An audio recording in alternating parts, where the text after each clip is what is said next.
दोस्तों, chapter number 3 है आपका किरण जीएस 2014 से। यहाँ आपका टॉपिक है अगला भारतीय कला एवं संस्कृति। इससे पहले के टॉपिक आप लोगों ने पढ़ लिए होंगे। क्वेश्चंस पर निगाह डालेंगे एक बार सभी पे। क्या कह रहा है उसको ध्यान से देखिएगा। कह रहा है कि नृत्य के मोहिनीअट्टम रूप का विकास कहाँ हुआ था। देखिए, मोहिनीअट्टम नृत्य की बात हो रही है यहाँ पर। मोहिनीअट्टम नृत्य की अगर बात करें यहाँ पर सबसे पहले तो दिमाग में रहेगा बच्चों केरल। ध्यान रखें, क्योंकि इसका जो विकास हुआ था वो केरल में ही हुआ था। मोहिनीअट्टम का केरल में इसका विकास हुआ है, तो ध्यान रखिएगा। सबसे इंपॉर्टेंट बात तो ये है ही, त्रावणकोर के महाराजा स्वाति तिरुनल, किसके बच्चों? त्रावणकोर के महाराजा। सारी बातें बच्चों लिख नहीं पाऊंगा, मैं बोलता रहूंगा तो आप सुनते भी रहिएगा। तो त्रावणकोर के महाराजा स्वाति तिरुनल के शासनकाल में इसका जन्म हुआ था। और बच्चों मोहिनीअट्टम में, ये जो मोहिनीअट्टम आपका है, मोहिनीअट्टम में भरतनाट्यम का श्रृंगार और कथकली की वृत्व दोनों के अंश पाए जाते हैं। यानी कि भरतनाट्यम तो बच्चों आप जानते ही हैं, बड़ा प्रसिद्ध नृत्य है आपका तमिलनाडु का, और ये एक एकल नृत्य है। तमिलनाडु के विशेष नृत्यों में से एक माना जाता है बच्चों भरतनाट्यम को। महिलाओं के द्वारा किया जाता है, जिसमें भाव, राग, रास, ताल ये सभी शामिल हैं। और दक्षिण भारत की कर्नाटक प्रणाली से संबंधित है बच्चों वो, तो उसमें भी ये सम्मिलित है। यानी कि जो आपका मोहिनीअट्टम है, यह आपका भरतनाट्यम में भी भरतनाट्यम का श्रृंगार और कथकली की वृत्व दोनों के अंश इसमें पाए जाते हैं। तो गाइस इसका आंसर आपका हो जाएगा केरल, करेक्ट। अब आपको यहाँ पे कलाकारों को उनके कार्य के अनुसार, यानी कि इनके किस किस क्षेत्र में ये माहिर हैं, उससे इसका मिलान करना है। यहाँ पे ध्यान दीजिएगा बच्चों। यहाँ पे पहले हैं आपके संयुक्ता पाणिग्राही। संयुक्ता पाणिग्राही जो हमारी प्रसिद्ध नृत्य, यहाँ पे ये सितार वादक है, माफी चाहूँगा।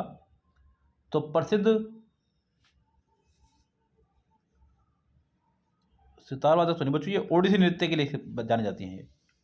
तो ये प्रसिद्ध ओडिसी नृत्यकार हैं। एम गोपाल कृष्ण अय्यर, ये वायलिन वादक, ये तो खैर बहुत सिंपल सभी जानते हैं अच्छे से खूब इनको।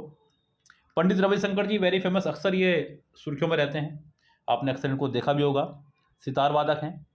और बस एक लास्ट बचता है पालघाट मणि अय्यर, तो ये मृदंग के हो जाएंगे। मृदंग बच्चों उन म्यूजिक इंस्ट्रूमेंट्स में से है जिनको बजाने के लिए, यानी कि सीखने के लिए लगभग 7-8 साल, 10-12 साल भी लग जाते हैं। सबसे कठिन म्यूजिकल इंस्ट्रूमेंट है बजाने में ये मृदंग। तो गैस यहाँ पर ये चारों के चारों सेट हो गए। यहाँ पर इसका आंसर आपको हो जाएगा पहले का 4th,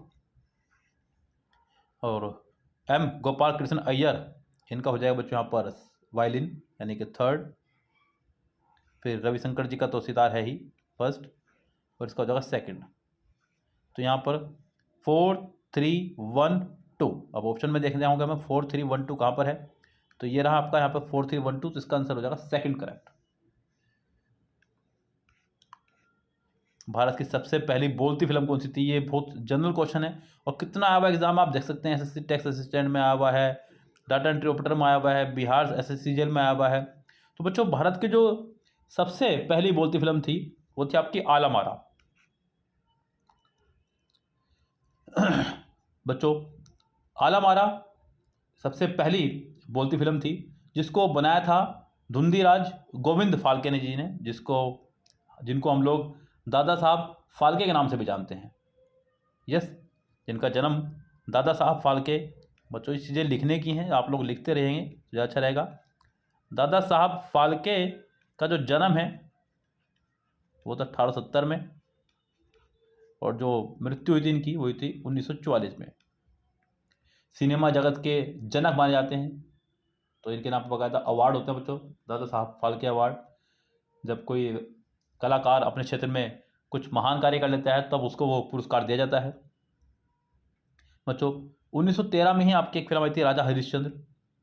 ये बिल्कुल मूक यानी कि बिना बोलती हुई फिल्म थी, लेकिन आलम आरा की फिल्म के आने के बाद चुप यानी कि मूक फिल्मों का दौर खत्म हुआ और बोलने वाली फिल्मों का दौर प्रारंभ हुआ।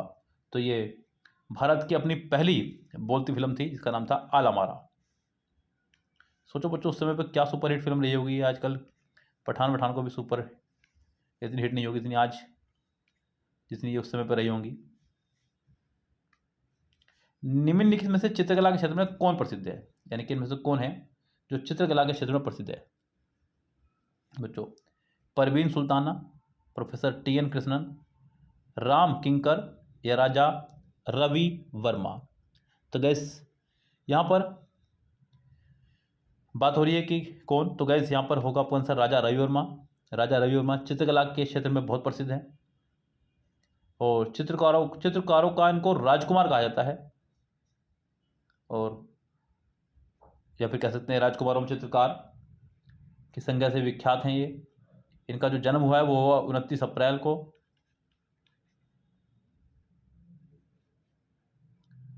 और दोस्तों केरल राज्य से ये बिलोंग करते हैं, याद रखिएगा। सो बहुत इंपॉर्टेंट क्वेश्चंस आपका एसएससी सीपीओ में भी आया हुआ है, एमटीएस में आया हुआ है फर्स्ट शिफ्ट में, तो अच्छा क्वेश्चन है। ये वो क्वेश्चन है बच्चों जिनका जनरली सभी को जवाब पता होते हैं। बिरजू महाराज जी ने किस नृत्य शैली में ख्याति प्राप्त की है। अब बच्चों कौन नहीं जानता बिरजू महाराज जी को। बिरजू महाराज जी कथक के एक बहुत बड़े नर्तक, मतलब कह सकते हो जनक। ये सबसे खुशी की बात यह है कि उत्तर प्रदेश की धरती से जन्मे हैं। ब्रज भूमि की रासलीला से हुई है इनकी उत्पत्ति। तो गैस इसका आंसर आपका हो जाएगा कथक, यानी कि थर्ड करेक्ट। अगर हम लोग अगले क्वेश्चन में चलते हैं तो कह रहा है कि हरिप्रसाद चौरासिया का संबंध किस वाद्य यंत्र से है। जब बात हो रही है हरिप्रसाद चौरासिया की तो ये भी एक बहुत जनरल क्वेश्चन हो जाता है। आपको पता होगा कि बांसुरी वादक में इनका नाम लिया जाता है। प्रसिद्ध बांसुरी वादकों की अगर बात करी जाए तो इनका नाम सबसे ऊपर रहेगा, हरिप्रसाद चौरासिया का। बच्चों बांसुरी कृष्ण जी का भी म्यूजिकल इंस्ट्रूमेंट रहा है, बजाने का वाद्य यंत्र। इसकी उत्पत्ति आर्यों ने की थी। बांसुरी की जो उत्पत्ति हुई है बच्चों वो आर्यों ने की थी, और ये हवा से बजने वाला यंत्र समझ लीजिएगा, म्यूजिकल इंस्ट्रूमेंट। और इसको अलग अलग राज्यों में अलग अलग नामों से पुकारा जाता है। हालांकि आप सबको वो सभी नाम पता है, मुरली, बंसी, कुझल, बहुत सारे में। तो गैस ये अलग अलग नाम, कोलालू, तो ये अलग अलग नाम है। और अगर मैं बात करूँ बांसुरी वादक को बजाने वाले, यानी कि बांसुरी को बजाने वाले प्रमुख वादकों की, तो उसमें सबसे पहले नाम आपका हरिप्रसाद चौरासिया का आता है, प्रकाश सक्सेना, देवेंद्र मुक्तेश्वर, रघुनाथ सेठ, राजेंद्र प्रसन्ना और बहुत सारे लोग। चलिए ये आपको मिलान करना है फिर से बच्चों। यहाँ पर कौन किस क्षेत्र से, ऐसे में क्या करते हैं बच्चों, जो आपके प्रसिद्ध हैं पहले उनको मिला लो। अब जैसे कि यहाँ पर सबसे प्रसिद्ध है बिस्मिल्लाह खां जी। यस, तो ये शहनाई वादक है, इनको अच्छे जानते हैं आप लोग। बिस्मिल्लाह खां का हो जाएगा 1, यानी कि यहाँ पे सी लगा दे रहा हूँ मैं, तो सी का 1 हो जाएगा। यहाँ पे सी का 1 एक में ही है, और इसी से आपके आंसर काफ़ी सरल हो जाएंगे। मतलब ये एक ट्रिक्स होती है गाइस इनको सोल्व करने की। हालांकि मैं इसका आंसर बता रहा हूँ आपको पूरा ही, लेकिन मैं आपको बता रहा हूँ कि एग्जाम्स के पॉइंट ऑफ व्यू से कैसे करना है। अगर एग्जाम्स में आप लोग इस तरह से इसको लेकर चलेंगे तो ज़्यादा अच्छा आपके लिए रहेगा। यस, तो ध्यान दीजिएगा यहाँ पे। बिस्मिल्लाह खां जी का हो गया है शहनाई। उसके बाद में बच्चों यहाँ पर मल्लिकार्जुन, जो कि बहुत प्रसिद्ध हैं, मल्लिकार्जुन शास्त्रीय संगीत, तो अब ये ज़्यादा कन्फर्म हो गया है। बी का थर्ड, तो यानी कि आपका आंसर हो जाएगा 4th करेक्ट। अब यहाँ से आसान हो गया आपके लिए। असद अली खां वीणा और टी.एन. कृष्णन आपके वायलिन, तो बहुत इजी हो जाएगा यहाँ से आपके लिए, बहुत आसान। चलो आगे बढ़ते हैं बच्चों क्वेश्चन नंबर नेक्स्ट पे।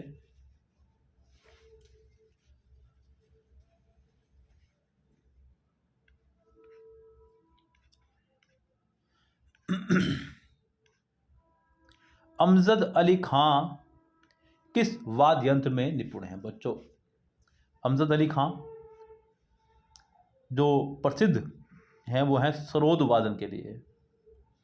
इन्होंने सरोद के परंपरागत रूप और शैली में परिवर्तन किया और बहुत सारे राग इनके द्वारा गाए हैं, बनाए गए हैं, जिसमें आपका जवाहर मंजरी, शिवांजलि, ये कुछ प्रमुख राग हैं जिन्होंने सरोद पर बजाए हैं। और ये भारत के ग्वालियर घराने से बिलोंग करते हैं और इनके पिता का नाम है हाफिज़ अली खान। हाफिज़ अली खान के ये पुत्र हैं। अगला प्रश्न है बच्चों यहाँ पर कह रहा है कि निम्नलिखित में से कौन लोक नृत्य राजस्थान से संबंधित है। अब ये तो बच्चों बहुत जनरल सा क्वेश्चन हो गया आपके लिए। राजस्थान के लोक नृत्य आपको खूब अच्छे से पता है सभी के सभी, जैसे कि रऊफ है, झोरा है, विदई, में से कौन सा आपका राजस्थान का प्रमुख नृत्य है। तो बच्चों राजस्थान का प्रमुख नृत्य इनमें हो जाएगा आपका रऊफ। रऊफ आपका नहीं बच्चों, माफी चाहूँगा, सुइसनी। यहाँ पर राजस्थान का प्रमुख नृत्य हो जाएगा सुइसनी। तो 9th का 4th हो जाएगा। रऊफ जो है बच्चों J&K का है, थोड़ा सा प्रसिद्ध था इसलिए मुझसे निकल गया बच्चों, माफी चाहूँगा। J&K का प्रसिद्ध नृत्य आपका रऊफ। झोरा जो है बच्चों ये उत्तराखंड का है हमारे, ये मेरे पास पड़ता है काफ़ी। और जो आपका विधि है ये आपका आंध्र प्रदेश का है।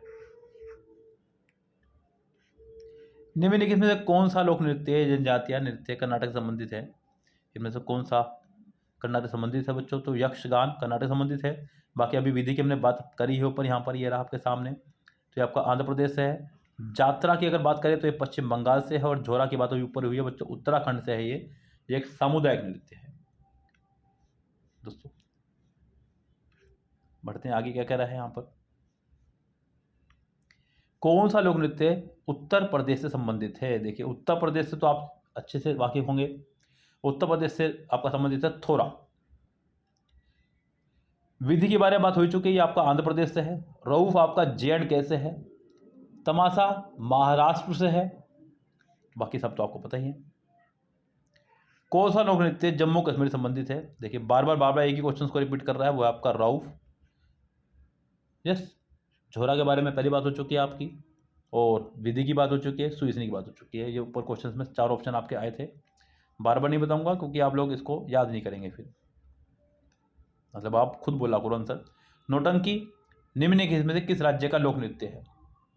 तो बच्चों नौटंकी की बात हो और हमारे उत्तर प्रदेश की बात ना हो तो गैस ये उत्तर प्रदेश का प्रमुख नृत्य है, प्रमुख लोक नृत्य है नौटंकी।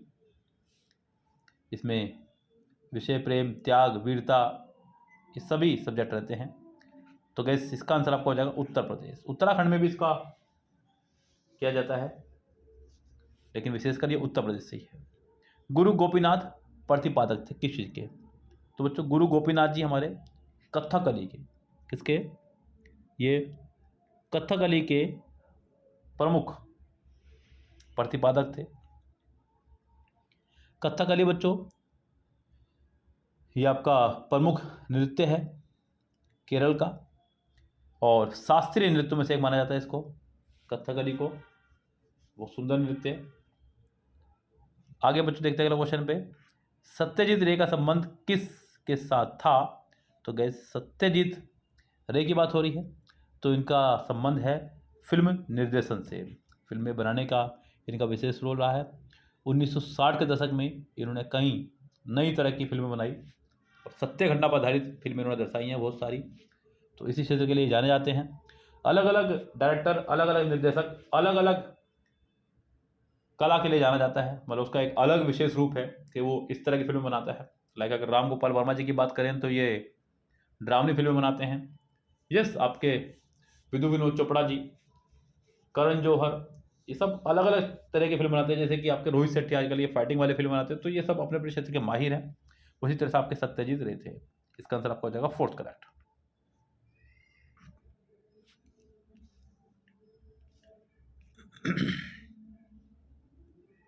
क्या कह रहा है बच्चों, के क्वेश्चन में ध्यान दीजिएगा। निम्नलिखित में से कौन सा असम का प्रसिद्ध नृत्य है, प्रसिद्ध त्योहार है। त्योहारों पर एक विशेष मैं वीडियो बना दूंगा आप लोगों के लिए, जिसमें मैं सभी राज्यों के त्यौहार अलग से दे दूंगा, यानी कि इसी प्लेलिस्ट में मैं वो आपकी वीडियो ऐड कर दूंगा, जिसमें बल्कि मैं 2 वीडियोस बनाऊंगा अभी अलग से, जिसमें आपके एक तो रहेंगे प्रमुख त्यौहार, सभी के सभी उसमें ऐड हो जाएंगे, जितने भी त्यौहार हैं आपके सभी, वो सभी इसके अंदर ऐड हो जाएंगे। दूसरा उसके अंदर रहेगा आपका प्रमुख नृत्य, ये सभी आपके नृत्य, लोक नृत्य और संगीत वंदित, ये सभी इसके अंदर मैं ऐड कर दूंगा बच्चों एक वीडियो में, ये सब कुछ एक वीडियो में प्रमुख त्यौहार। तो बच्चों यहाँ पर पूछ रहा है कि असम का प्रसिद्ध त्यौहार कौन सा है, तो असम का जो प्रसिद्ध त्यौहार है वो है आपका बिहू। अब बिहू ऑप्शन में है, रोंगाली बिहू, क्योंकि मकर संक्रांति, युगादि और ओणम तो यहाँ से होने से रहा, तो असम के प्रमुख त्यौहार है बच्चों यहाँ पे बिहू। बच्चों बिहू आपका एक ऐसा त्यौहार है बसंत वहाँ पर असम का, जिसको वो 3 बार मनाते हैं, बसंत ऋतु में, शीत ऋतु में और शरद ऋतु में, तो 3 बार इसको मनाया जाता है। तो ये तीनों बार इनका नाम अलग अलग, फिलहाल इसी हिसाब से इसका नाम रोंगाली बिहू है। तंबल चोंगली किस राज्य के लोक नृत्य का रूप है बच्चों, ध्यान देना, तंबल चोंगली, यानी कि ये वो नृत्य हैं बच्चों जो आपने कभी सुने भी ना हो, क्योंकि आपके राज्य या आपके किस क्षेत्र से बिलोंग नहीं करते, इसलिए ये आपका असम राज्य का लोक नृत्य है। तो इसका आंसर आपको जाएगा सेकंड करेक्ट। असम राज्य के प्रमुख लोक नृत्यों में से एक है, हालांकि असम के और भी नृत्य हैं जो बहुत प्रसिद्ध हैं, उनको यहाँ दिया जाता है, शायद आप बता सकते थे, बिहू, बिछुआ, नाता पूजा, महारास जो बहुत प्रसिद्ध है, झुमरा, खेल गोपाल, लेकिन उसने यहाँ पर ऐसा नाम दिया है जो थोड़ा सा अनसुना था बच्चों के लिए। पंडित शिव कुमार शर्मा निम्न में से किसके विशेषज्ञ हैं, तो बच्चों पंडित शिव कुमार शर्मा जो है संतूर वादक हैं बच्चों, क्या है ये आपके संतूर वादक। यस, बाकी अगर बात करें तबला वादक की, तो गैस तबला वादक की जब भी बात करेंगे तो अल्लाह रखा खां का नाम जरूर याद आएगा, तलिक खां, ये कुछ प्रमुख प्रसिद्ध आपके तबला वादक हैं। यस, बाकी तो आपको पता ही है, सरोद वगैरह की बात तो पीछे हमने की थी अभी। बच्चों देखिए इतना सिंपल क्वेश्चन यहाँ पूछा गया है, गिद्दा, जब बात गिद्दे की यानी कि कूदने की हो तो पंजाब वालों को आप कैसे पूछ सकते हैं। पूछ रहा है गिद्दा कहाँ का लोक नृत्य है, तो बच्चों पंजाब का। और बच्चों ये किस्सा नृत्य में सिर्फ महिलाएं भाग लेती हैं, और बहुत प्रसिद्ध बच्चों गिद्दा, क्योंकि मेरे से कुछ ही दूर पड़ता है जहाँ मैं बिलोंग करता हूँ, सहारनपुर से, और ये शुभ अवसरों पर यानी कि मांगलिक कार्यों पर इसको किया जाता है।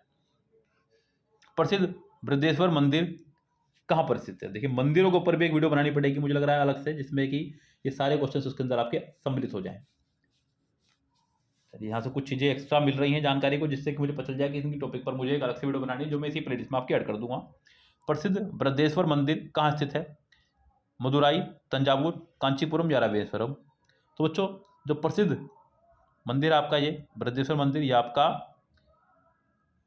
तमिलनाडु के तंजावुर जिले में है, तंजावुर आपका तमिलनाडु में पड़ता है, वहाँ पर ये मंदिर आपका स्थित है, और खासकर शिव पेरुमल को समर्पित है, शिव पेरुमल को समर्पित है। तो गैस जब बात हो रही है शिव जी की, तो बात समझो ये एक हिंदू मंदिर ही है।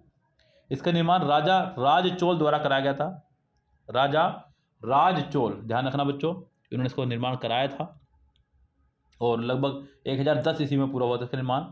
इस मंदिर ने 2010 में अपने 1000 वर्ष पूरे किए हैं बच्चों, 2010 में इसके 1000 साल पूरे, यानी कि 1000 साल पुराना मंदिर, मायने रखता है कितना पुराना मंदिर होगा। इसे राज राजेश्वर मंदिर या राजा राजेश्वरम और पेरू विद्या मंदिर के नाम से भी जाना जाता है। राज राजेश्वर, अगर कल को एग्जाम में क्वेश्चन आ जाए तो ध्यान रखना। मैथिली भाषा मुख्य रूप से किस राज्य में बोली जाती है, तो बच्चों मैथिली भाषा की बात पूछ रहा है आपसे। बच्चों आपने सुना होगा, जब आपने लॉकडाउन के दौरान रामायण देखी होगी, तो मिथिला नरेश ज़रूर आपको याद आया होगा। तो बच्चों मिथिला क्षेत्र में बोली जाने वाली भाषा है आपकी मैथिली।